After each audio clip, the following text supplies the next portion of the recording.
Khesari fan आप लोगों से कहा था ना कि खेसारी लाल यादव का एक अलग अंदाज वाला गाना आ रहा है। तो लीजिए, पोस्टर जारी हो चुका है, पढ़े जालू एतवार के। जी हाँ दोस्तों, यह जो कि एक अलग अंदाज के है और फनी गाना है खेसारी लाल यादव का, जो कि जल्द ही आएगा अन्नपूर्णा फिल्म यूट्यूब चैनल से। जी हाँ दोस्तों, आप सबको मैं बता दूं कि पोस्टर जारी हुआ है। इसमें खेसारी लाल यादव और शिल्पी राज का आवाज़ सुनने को मिलेगा। इस गाने को अखिलेश कश्यप लिखे हैं, म्यूजिक जो कि आर्या शर्मा का है। जी हाँ दोस्तों, और इस गाने के कंपोजर है शुभम तिवारी। जी हाँ दोस्तों, और इस गाने की पोस्टर जो कि राइटर अखिलेश कश्यप ही जारी किए है। और सबसे बड़ी बात कि इसमें आप लोग खेसारी लाल यादव के संग आस्था सिंह को देखेंगे। जी हाँ दोस्तों, जो कि रील पर बहुत ही इनका वीडियो पसंद करते हैं।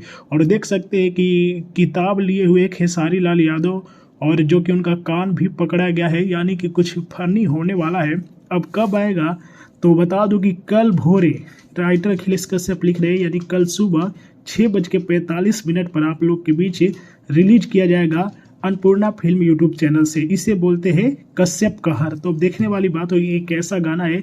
और बता दूं कि नेपाल में प्रोग्राम था आज खेसारी लाल यादव, जहां पर उनको देखने के लिए बहुत बड़ी भीड़ थी, जैसा कि आप लोग फोटो देखें। तो न्यूज़ पसंद आई हो तो लाइक कीजिए, अपने दोस्तों को शेयर कीजिए।